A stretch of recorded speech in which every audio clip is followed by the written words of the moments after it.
The topic of Christian morality, well, it's been making the headlines lately, especially since Vice President J.D. Vance, in discussing immigration and foreign policy, mentioned something called the Ordo Amoris, the ordered love. Now, this concept goes back to St. Augustine and then also St. Thomas Aquinas, but it kicked off quite a backlash.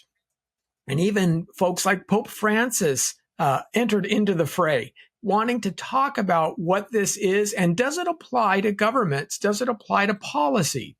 Many pundits pointed instead of the Ordo Amoris to Jesus' Good Samaritan parable as a proper model of Christian morality and understanding that Christians should look to.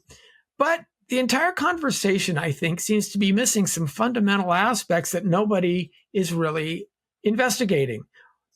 For this Kirkwood Center podcast, we'll delve into Christian morality. How should it or should it not inform government policy? And we want to look at some specific issues. That's coming up next on the Kirkwood Center for Ethics and Theology.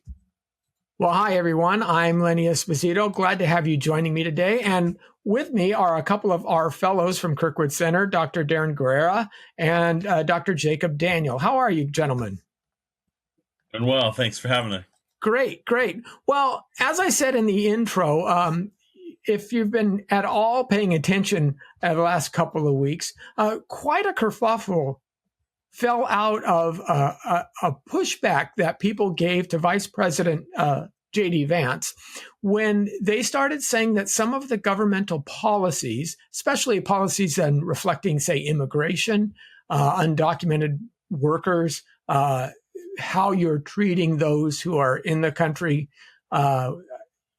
illegally, and how we should then approach these kinds of issues.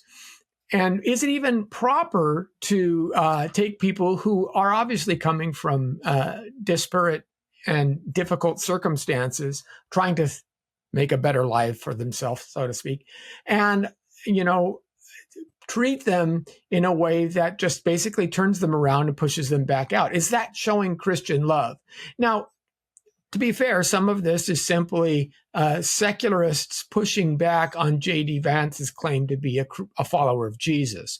So they're saying, aren't you being a bit of a hypocrite holding to an administrative position and an administrative policy that seems contrary to, say, Jesus' teachings of, let the poor and the burdened come unto me kind of thing.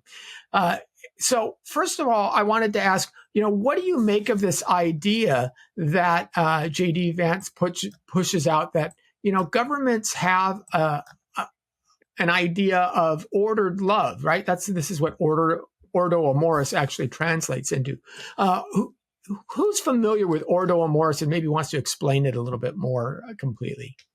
I'm sure we both have things to say. I don't mind kicking us off here, but I would tie it into, and I think this is where people get upset who haven't thought deeply about these things. And as you noted, Lenny, it does come out of like the Christian tradition, but I would go even further back to Genesis, right? It's really founded in the creation order. And there is an order in creation, the way God has created the universe and the way we interact with God and interact socially is really rooted in the order that God created. And so our loves are ordered. God is at the top, right?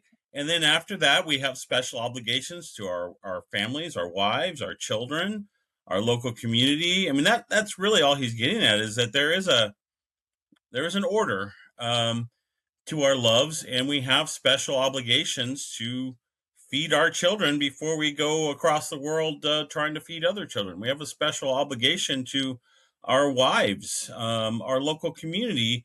And if we're not meeting those obligations and we're off traipsing around the world trying to do other things, our loves are disordered. And God being at the top helps us order all those other loves as well. And there's more to say, but I'll just start there. Let me say how refreshing it is that we are talking about some serious topics in politics now. Yes. It's Good point. That who would have thought that we're talking about medieval theology because the vice president of the United States referenced it. I mean, that's just incredible by itself. Yeah. So it's both philosophical and theological in nature, the very term, which means ordering your loves. Definitely, as you mentioned, Saint Augustine is given the credit, in terms of its origin, as to he talks about disordered love, how you can place different loves in different orders, and that would determine how you actually, um, uh, whether it comes out as good or it comes out as conflict between relationships. So, first of all, theologically speaking, we order things in relationship to God, as Darren, you mentioned, and also in terms of moral life. So, ordering our love concerns with our relationship with God as well as our relationship with other fellow beings. And those relationship units determine the proximity in terms of how we engage with them. It's a beautiful concept, one that I think Catholics have talked more about, in my opinion, than as much as I see among the Protestants. I've not seen much being discussed. However, one of the books that C.S. Lewis wrote about, The Four Loves, lays it out really well in terms of how one should order their love. But one thing I want to really point out to is that when we talk about ordering our loves, we are talking about the relationship between certain units. For example, the unit within the family, the unit within the church, the local church, and the global church. So one thing that's triggering much of the discussion today is because I believe we are missing out on that unit in this very discussion in politics as to what does it mean. What do we mean when we use the term nation, right? The unit of nation itself, because we are somehow not landing on a specific definition and a concrete definition of a nation with regards to like having the very discussion about the borders, for example, the illegal immigrants coming in, because we don't have the definition of nation with borders anymore. We're talking about more in terms of like how can we actually remove those borders and open it up for others. So I think in this discussion, for it to find some value in terms of this very idea of ordering our love, we have to recapture the idea of what this unit of nation means. Well, and a couple of things. First, when Augustine talks about ordered love, it's not. I don't know that his necessary primary motivation is to say, put your loves in order.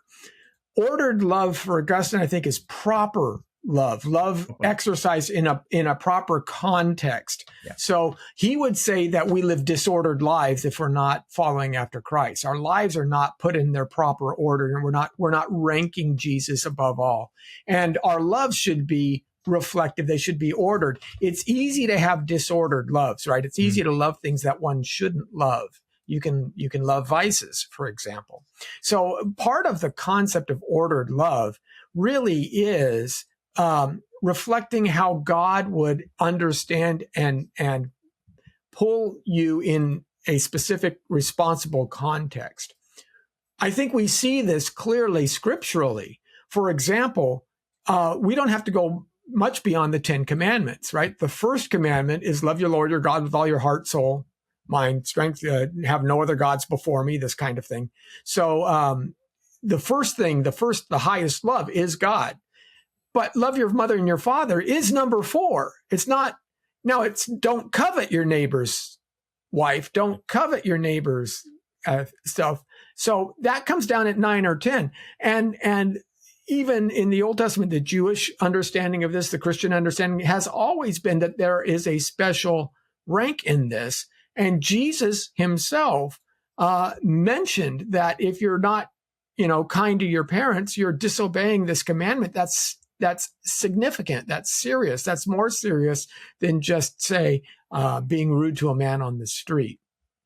We also have aspects of this even in the New Testament, other places like Galatians 6:10, right? Therefore, as we have opportunity, let us do good to all people, but especially to those who belong in the household of faith or the Right. family of believers. So here again, the Apostle Paul is saying, hey, yeah, we need to do good to everybody, but there's certain people that we need to take specific attention to, because we have a personal responsibility to them.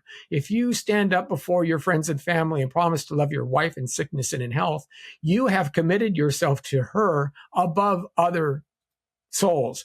And so if it's a question between your wife's insulin medicine and, maybe giving a homeless person $5 so he can have a meal, you actually are more obligated to buy your wife's insulin medicine than you are to give that homeless person the $5 personally. You have it. It's same thing with a corporation, right? You have a fiduciary responsibility to your stockholders, for example.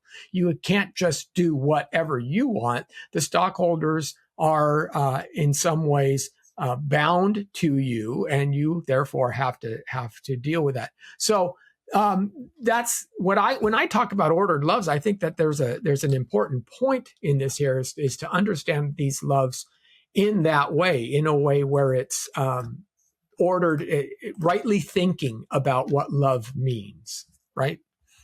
Yeah, I think that's great, Lenny. And I want to connect to something that both you and Jacob had, but Jacob mentioned the concept of nation, and just as a political scientist, historically we've thought of collective groups of people. And you think of excess and deficiency, the golden mean, right? That Aristotle pointed to, and so some would argue that an excess of organization you see in empire, right? Where you try to have empires who are ruling over many people groups, arguably many nations, that's an excess of political power and excess of organizational capacity. On the other end, you have a deficiency of kind of tribal familial identity as the highest kind of political organizing principle, right? And we do see the impacts of tribalism and the impacts of kind of ethnic or tribal rivalries, right?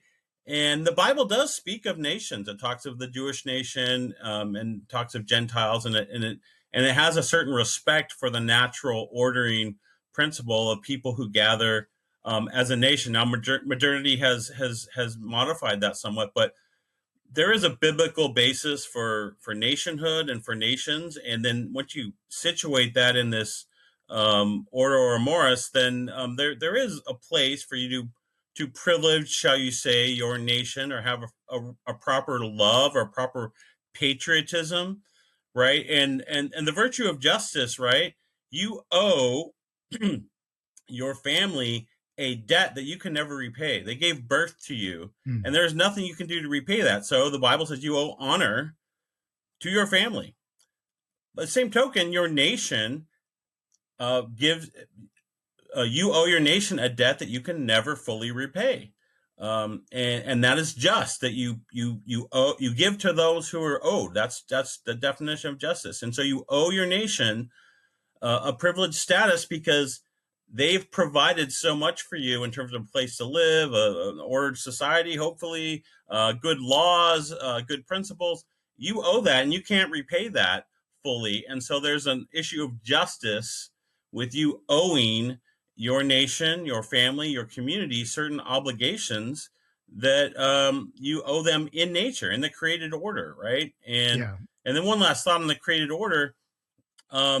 There is a tendency, I would say, in evangelicalism for people to kind of, I will just say it, there's kind of an Anabaptist sensibility where the Old Testament created order, they demote it below or get rid of it overall, and all their ethics are kind of New Testament driven without any considerations for the Old Testament and the creation order that God did create. And Christ didn't come to do away with the law or do away with the creation order. He came to fulfill it. And so we need to factor that in. I think sometimes there is an Anabaptist tendency to just disregard the obligations we have either under the law or to the creation order.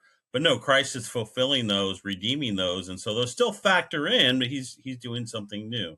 I think in terms of nation, the very, I think we kind of see a model, what you're kind of touching on in the Bible too. God calls out Abraham to make him into a great nation, not for radical tribalism. It's to bless many other nations. That's the whole idea of how could we concentrate and become a great nation so that we may bless other nations. I think it's not possible otherwise. Yeah, and that was actually Israel's call. Well, their call was to be a witness and a light to the rest of the world, so to draw all nations unto the Lord. I've always been fascinated that in its inherent structure, because Jacob has 12 sons, you actually get a de facto federalism, right? You have 12 tribes, 12 areas of land, each have some independent autonomy, but together they have to be represented into the whole of Israel. So there's this, and that's really early. This is 1000 BC that we're talking about. So it's interesting that's the structure that God gives for the nation Israel, that he hopes will be kind of a model to the rest of the Gentile world as to how one can interact with God. So I do think that that's interesting. But it also leads me to a couple of questions. First of all, and I've forgotten who has first pointed this out, but I've always found it fascinating that people who simply don't believe the Bible at all are so quick to come to Christians and lecture them on what the Bible says and how they should be acting, which is, very, very evident in the responses that J.D. Vance received, because the first wave of resistance that he heard and was written up in all the papers weren't from believers per se. They were from the New York Times and they were from the talking heads on television. Now, there may have been a couple of Christians in there, but for the most part, a lot of folks they were talking have about as much to be interested in the Bible as, only an oddity that they see whenever they visit a hotel room. So that seems to be their fullest interaction. But it also leads me to another question. And are governments supposed to have the same level of culpability or approach ethics in the same way at all as individuals? Because we seem to be assuming that the parable of the Good Samaritan, let's say, that applies to governments as much as it applies to individuals. I don't know that that's actually true. I think governments are a fundamentally different entity. And so while individuals have this Ordo Amoris, does the Ordo Amoris, yes, you can order your ideas of protection and what's necessary, but what makes up governmental ethics as opposed to individual ethics? Is there a fundamental misunderstanding that those two things are actually differences of kind as opposed to differences of degree?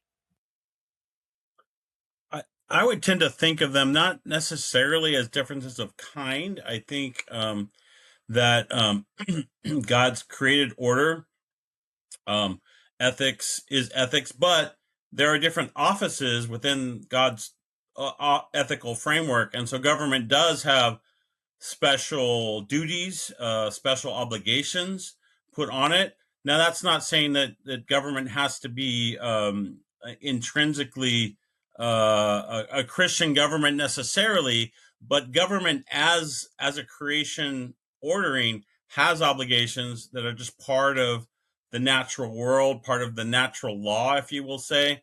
And so in Romans 13, when Paul is kind of laying some of this out, like we are to be subject to the governing authorities, Christ says in Matthew that render unto Caesar what is Caesar's, render unto God what is God's. And that's not a difference in kind necessarily, but it is a difference in office. Caesar has some legitimate authority. Governments are there to maintain order. As Romans 13 says, punish the evil and protect the good. Yeah, that's the IRS you were talking about on the other one. I was going to say governments too often do the reverse, right? So But Romans 13 says, do what is good, right? And you will receive approval. Rulers don't hold terror for good conduct, right? That they punish the bad conduct. They wield the sword to punish the wickedness, right? And so that's part of the office, the role of government. But as I said, not a difference in kind, but a difference in the responsibilities. And so, I mean, governments aren't great at loving in the ways that individuals or families are. But it is a sort of love to respect God's created order and to fulfill its obligations the way it was meant to. So in this discussion, I think when we talk about render to Caesar what is Caesar's and to God what is God, I think a good question to ask would be, I think the real question in the midst of this is that who decides as to what Caesar should get? And even with Romans 13, when we talk about the deacon of God, the civil magistrate who wields the sword of justice, the question is, whose sword is he wielding? Who is the one who defines the jurisdiction within which the state should remain, or the civil magistrate should remain? I think that's a question. That's the main question behind the question, or the fact that the civil magistrate is required to do certain duties towards the citizens. And so, unless and until we tackle that very question and recognize that, and the challenge is, why would someone who's not a Christian would accept the fact that that the sword belongs to God? That's where the tension is. But as Christians, as we understand it, I think we have a responsibility towards informing the civil magistrate as to what that sword looks like and who ultimately owns that sword. So let's talk about a couple of issues that are really important here, because sometimes an action can seem to be virtuous, but it has a detrimental effect. Like, for example, let's look at something like welfare policy, or no, let me use something that's a little bit less controversial. Let's talk about, say, Christians who and this is very common in the United States, where they will have summer short-term missions outreaches. So they'll take a group of folks at your church and say, this summer we're going to spend 2 weeks going to Haiti. We're going to help build a church. Have a local guys there that are going to help build a church, and we're going to pass out some clothes that we're bringing along and things like that. These feel like virtuous entities. But if you talk with individuals who are, say, long-term missionaries, people who are embedded, and this happens in West African nations and other places as well. If you do this, what you find happens is that there are so many people doing short-term missions trips to Haiti that the guy who lives in Haiti, who wants to be a construction worker, can't get any work, because all the Christians are coming down there and building all the houses and building all the churches for free. So why in the world would I hire the general contractor who's a local guy to come in and do this? Why do I set up a retail shop when everybody's giving clothes away for free? Now, what happens is you're setting up a system of dependency. And although you mean well, you're actually helping to perpetuate the poverty, so that you can never have the individuals in Haiti establish their own economy and raise themselves out of it. This is how a lot of governmental programs work. Instead of the traditional understanding of Christians giving of themselves to hospital, services, to giving personally out of their own largesse to support missionary efforts, they say, well, we're going to tax all of you people, and as a government, we are going to take your money, and we will decide how it's charitably distributed. So I don't have to worry about feeding the woman on the street because she has the SNAP program and she has all these other things. But what that does is, ultimately, doesn't that cripple her and make her now dependent upon the government, whereas she never has the opportunity to rise above it? So this is one of the tension points where even something, it's not that you're trying to be malicious. It's not that it's, feeding people isn't a good thing. Going on missions isn't a good thing. But sometimes there's fallout from that can be actually more detrimental than the other thing. And one of the biggest problems I've seen in the United States today is far, far fewer people give to some of these programs because they believe the government should do it, right? Oh, there were the wildfires that happened in Southern California. Of course, the federal government's going to come in and give relief to all these people. We're at the point now where it's a knee-jerk reaction. The government should have been the one to help all those folks. Where's the government at? Well, that's not been what traditionally had happened over the last few centuries. So I think that there's a big red flag there in assuming that the government can do the things in the way that individuals can do it, because the dynamics are different, right? You don't get to choose to give or not to give. Individually, the taxes come out. Yeah. And so that's a big problem. And I think that robs us as individuals of something. It makes an artificial dependence upon the government, secondly. And thirdly, it doesn't allow you to discriminate. And everybody knows that private organizations are much more efficient, even at distributing food to the poor and things like that, than the government ever would be. So it's actually you start to see a loss of stewardship in the whole thing as well. So I'd love to hear your response on those.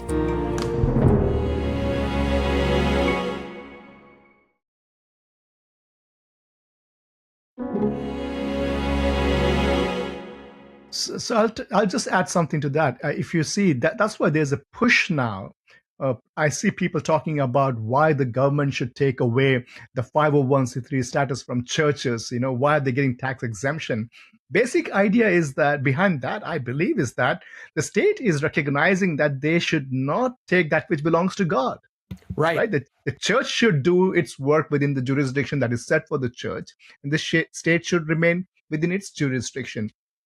It's in the blurring of those jurisdictions that's where the tension happens. And I think keeping those spheres separate and sovereign is the right way to go about it. At the same time, I do believe that while the state has the responsibility to deal with crime issues, that's the sword of justice, right? When crime happens, the state gets in, but we don't expect the state to get into the sin matters. The church has that role to wield the sword of the word. However, I do believe in this, though, right? Every sin is not a crime, but every crime is a sin. It's a moral issue. So church does have some role in terms of coming and informing the civil magistrates as to how to conduct itself. There's a moral duty there. That's why I believe.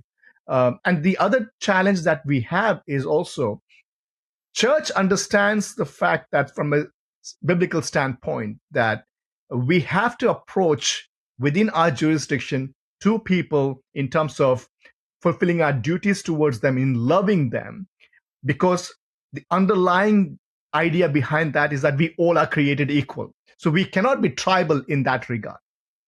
Christians have the mandate to reach out to people regardless of the fact who they are and what they believe in when they are in need, and support them.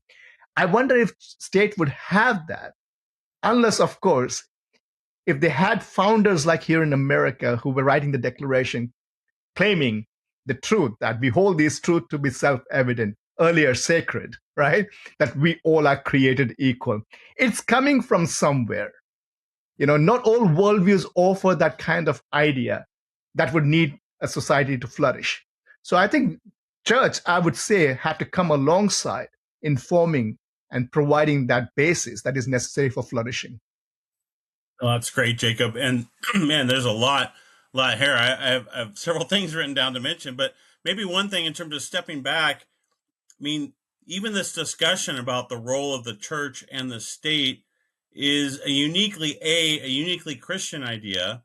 And America has a uniquely American way of speaking into that relationship. Let's go back to the ancient world. You had the notion of a sacral state, right? If you think of a Venn diagram, right? And these two circles, and you have the state, and you have society. The state circle covered all of society, right? And political power and sacred religious power were fused. You worshiped the pharaoh, you worshiped Cyrus, right? Or in the Greek city-states, the government determined what your religious duties were to Athena or Apollo or whoever the city's patron god was. So church and state were fused in the ancient world, right? After the incarnation, the birth, death, and resurrection of Jesus Christ, there's a new order in the world, and the church is born, right? And you fast forward, excuse me, you fast forward to Bishop Ambrose in Milan and Emperor Theodosius. And Theodosius is now a Christian emperor. And yet he's also a Roman emperor. And how do the Romans maintain power? They slaughter weak people. And there was an uprising in Thessalonica. It's a long story, but he sends in the Roman soldiers, and they slaughter 7,000 women, children, and citizens, right? And that's just how Romans maintain power. Well, he comes back, and he comes to take communion, and Bishop of Milan meets him at the door, and he puts his hand up. There's tons of great paintings about this episode. Yeah, it's great. And he says, "You cannot enter. You have blood on your hands," right? And what would Julius Caesar have done? He would have chopped off Ambrose's head and marched into the church, right? But no, Theodosius actually says, "You're right." I mean, I don't know if he said those words, but he basically says, "You're right." And he respects the authority of the bishop of the church to impose the church's authority on him as the Roman emperor. And over a period of months, he does penance, and he's restored, and he's finally able to take communion. But you see a new principle at work here. The church has a role, a legitimate role, that the state must respect. And so that principle is carried through to our tax issue that we're talking about in the 21st century. But that's the principle at stake. The church has an authority independent of the state. The state has to respect it. It cannot impose its authority on the church, and the power to tax is the power to destroy. Now, in through Christian Europe, you have Protestants and Catholics. What's the division of power between the church and state? And that wasn't always pretty, and there's always tussles. In America, for a lot of reasons that we probably don't have time to get into, we went the route of separating ecclesial authority from state authority. What was it going to be? The Baptists or the Congregationalists or the Anglicans or the Quakers, right? Historically, America had religious diversity. And so that ecclesial question was already complex in America. And so historically, we've been bequeathed a situation where, yes, the state must respect church authority, but no church is going to dominate state authority, no single denomination, right? And so anyway, just a broad sweep of kind of just to give some context for people of kind of how we got where we are. And what's important with this, though, is that there wasn't, and sometimes our atheist friends will make the mistake of thinking secular somehow means ollie oxen free. There's no moral guidelines whatsoever. That any every religion holds the same tacit weight morally, and that's just simply not true. There are reasons we are talking about though the state doesn't bow to specific tacits of a specific faith, there are fundamental aspects that we as a culture assume, and those are Christian aspects, those are Western aspects. Muslim aspects, true to Muhammad, would be actually foreign. There's a reason why, say, female genital mutilation is still illegal, or polygamy is not legal in this country. There's aspects of that you can't marry a 9-year-old. All of these things play into a commonality, because if you lose that grounding, that aspect of faith informing our authority, then you've lost it all. And that's important. My concern is, through this discussion that we've seen with people talking about that, there seems to be a tacit assumption that government sets the standard for morality. And I don't know how many times you've heard that a lot of people will assume because it now is legal, therefore it is moral. So when all the marijuana laws passed for recreational marijuana, all of a sudden, they go, well, I'm not breaking the law anymore, therefore I'm not sinning. And that's a mistake. And I tell people, you know what? Adultery is legal in this country. That doesn't mean you should do it. There's something to be said for morality that rises above the simple aspect of the law. And we have to be careful in that the church needs to inform the government much more than the government needs to inform the church. It usually is a one-way street. And law is the legislation of morality. Government is the enforcer of the law, right? It needs to be enforced in some sense through the way of the law. It's not that the government is offering us laws or moral laws in terms of how we should conduct our life.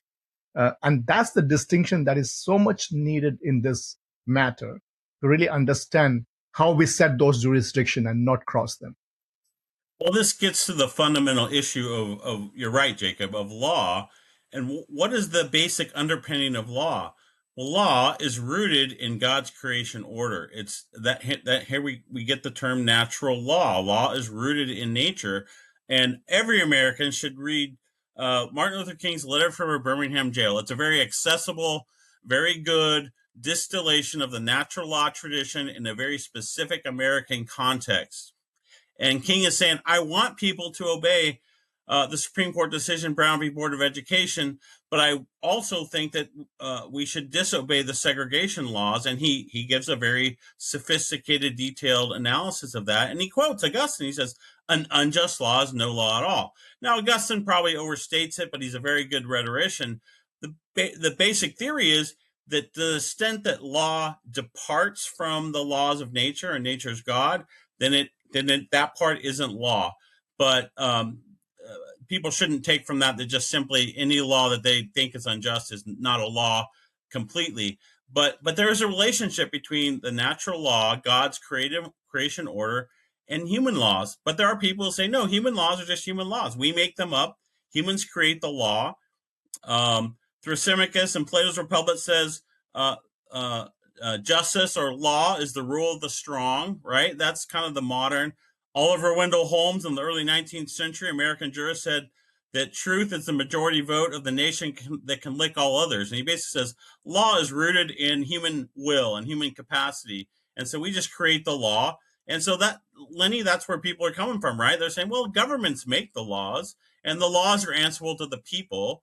But then they forget, as Jacob's pointed out, who are the people answerable to? They're all answerable to God, and the law is ultimately answerable to God. And that's the whole natural law tradition.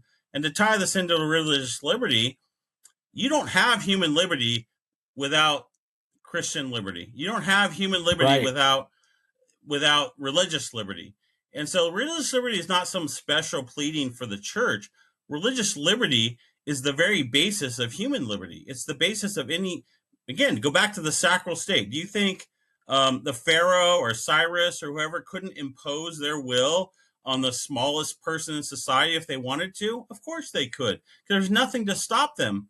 But you fast forward to the Christian era. Now the church is saying, no, you cannot crush the least of these. You cannot crush the weak in society. You cannot discard babies in Rome like they're just trashed. You can't do that. And it's out of this Christian culture that evolves, rooted in religious liberty, rooted in a Christian anthropology, that we get societies where there's human flourishing. And what kind of secular kind of liberals would want is what we call the cut flower syndrome, right? They like human dignity. They like all the goods of kind of an open liberal society, but that open liberal society is rooted in Christianity, historically, ethically, theologically. You can't just cut the flowers off of the stem and they're going to die at some point. And they fail to realize that. You've got to keep them rooted in the history and the tradition that gave birth to them. And that is Christianity. And you have secularists like Tom Holland, not the actor, the British historian, even Richard Dawkins of all people, Marcello Parr in Italy. there's these secular atheists who say, I'm a deep, deep atheist, but I want the goods of liberal society. Right. But they are also intellectual enough to realize I can't get these goods without having the roots of Christianity. And they're really in a tizzy. They don't know what to do because they don't believe in the truth of Christianity, but they realize that it produces these certain goods. And it's a whole package, Richard. Yeah. It's a whole package, Tom Holland. And it's fascinating to see. But anyways, just religious liberty is rooted in the Christian tradition, and it's the basis for any serious human rights, serious human liberty. Well, I think all that is really, really important. I think we have to understand that all really government does set a tone. I mean, it's not that our leaders can behave in any such way. We have to have them reflect certain values. That was true with ancient Israel, where, God called out the leaders of Israel as under shepherds, and they were failing in allowing the pagan worship and things like that. And God understands that when you're put in a position of authority, when you're put in a position of prominence, that you have to be a model. And we hear that even in the New Testament, where teachers are hold to a stricter standard than the general public, because they do offer a model. One other thing I did want to note, that when, again, we are criticized as Christians for holding to certain positions that people elsewhere would think are unloving, I'm fascinated how two scriptures always seem to come to mind. One, of course, is the most commonly quoted passage in all of Scripture, and it's not John 3:16. It's Matthew 7:1. Judge not, lest ye be judged. That every non-believer knows that verse. But the other one is the parable of the Good Samaritan. How come you're not acting like the Good Samaritan? There are other teachings that Jesus had. And if we were going to apply this consistently, that all of the teachings that Jesus provides to individual interaction should also be applied to governmental interaction, how would these work out? For example, Matthew 5:29, but I tell you, do not resist an evil person.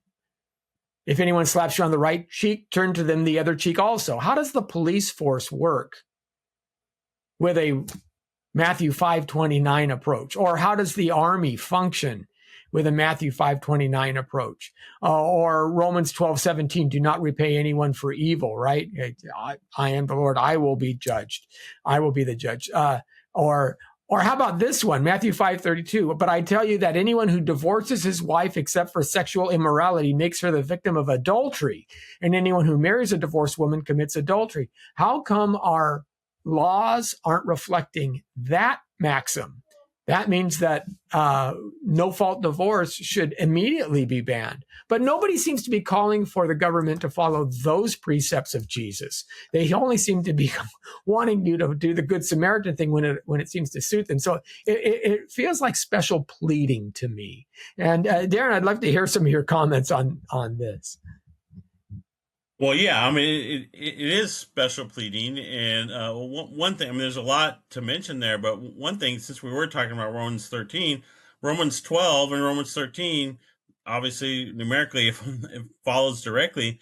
But traditionally in Christian theology, Romans 12 is addressing individual responsibilities. Don't repay evil with evil. But that, Lenny, if you curse me out, I'm not to go after you, right? I'm supposed to let God, vengeance is mine, saith the Lord. But then Romans 13 kind of shifts gears and says, but there are responsibilities that government has, and government, if I go rob a liquor store, government should, that's not Lenny's responsibility. Absolutely, it's a different office, and how it holds different. We have to weigh as you say, there are common moral precepts, but how they're executed has different ramifications, and therefore we have to weigh them differently. And one way to put there is a debate within kind of evangelical circles, but again, the Anabaptist tendency is to elevate nonviolence as the ethic of Jesus. Jesus is a nonviolent actor, and that severs Christian responsibility from government responsibility, and that's the wrong way to look at it.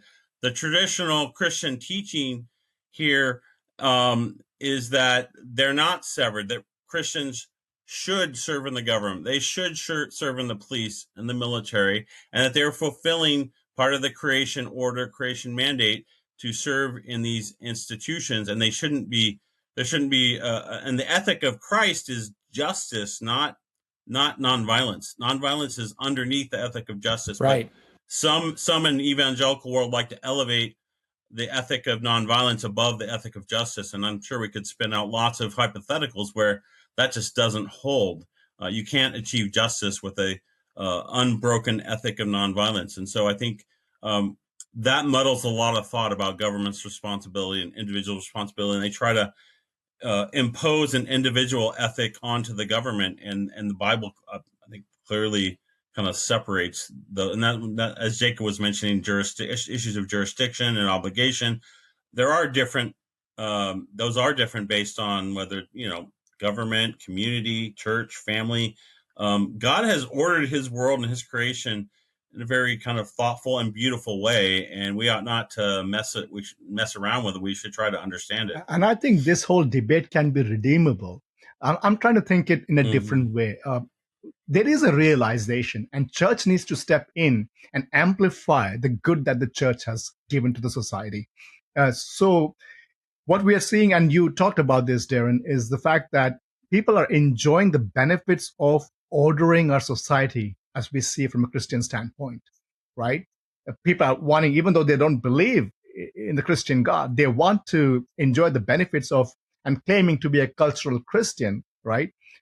So I think it's redeemable. We need to step up and then, make the right claim in terms of yes, ordering our society the way the Christian world has in the past has benefit to not just Christians, but for all people who come under that very framework of covenant that God establishes with nations.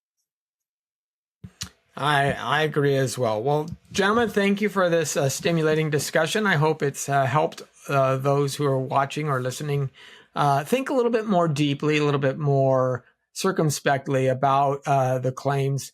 And it's easy to say, J.D. Vance should choose the Good Samaritan morality over the Ordo Amoris, Jesus' words over those of some medieval philosopher. It's not that simple. And I think that that kind of caricature actually is itself a straw man that leads to a weakening of understanding who God is and how He does have us wish us to react. So I appreciate it. Any closing thoughts before we sign off?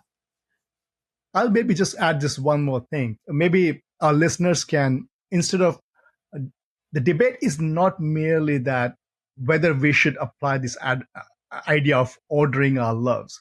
We are ordering our loves. Right. I think the conflict is who decides which love needs to be ordered. That's the primary question, right? How should we order our loves? Because we all do order our love. And the order may be different because your responsibilities may be different. And I would just add one note, just a side note, in terms of there is not one Christian way to do things, right? There is an idea of Christian liberty, and nations have a history. They have communities, and we are a certain nation ordered a certain way. And America is going to do things uniquely American, and that's within God's providence. Mm-hmm. That's within. It's okay to have uniquely American ways of doing things. And it's okay to have uniquely French ways of doing things, uniquely Chinese ways of doing things, but all of those unique cultural variances need to be ordered according to God's creative order and not go outside of it. So just a note to, this isn't like a one size fits all that we're arguing for, but God has provided the framework for human flourishing, and Christianity has beautifully allowed that framework to flourish in many cultures and many historical periods, and it will, and it still can, if people will just recognize the source of the flourishing.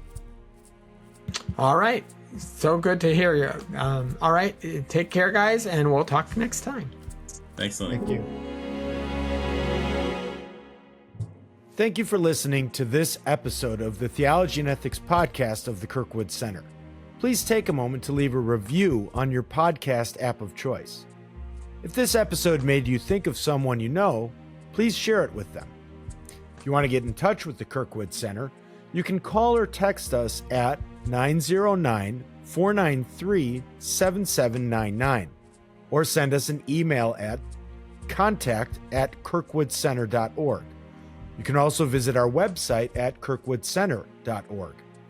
If you want to join the theology and ethics conversation and see more content, you can find the Kirkwood Center on Facebook, Instagram, X, and YouTube and Substack. Until next week, my name is Anthony Costello. Thank you for listening to the Kirkwood Center podcast, and we look forward to hearing from you. Until then, God bless.